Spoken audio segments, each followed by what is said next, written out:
Bukod sa kahawig nito ang itsura ng nakakalasong devil crab, may isa pa raw dahilan kung bakit kinakatakutan ang naturang alimango.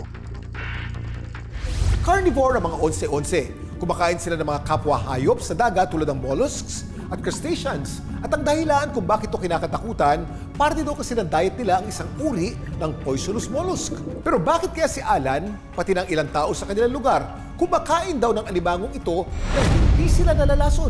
Kinakain namin to. So ayan, tara, lutuin na natin. Salang na natin mga amigo. So yun kumulo na. Oh, grabe bigas. Pero yan ang laman niya. Yan. Para sa akin, mas masarap ito sa alimangong mga amigo. Ang lasa, grabe. Kanin.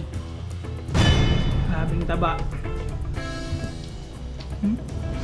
Ayon sa wildlife expert, They perceived as meron siyang lason o poisonous siya. Normally, itong mga crab na to, nakabase doon sa kung ano yung kinakain nila. So kung kumakain sila ng mga shells na paralytic, nagkokos ng paralysis, yun ang i-impok daw sa kanyang katawan.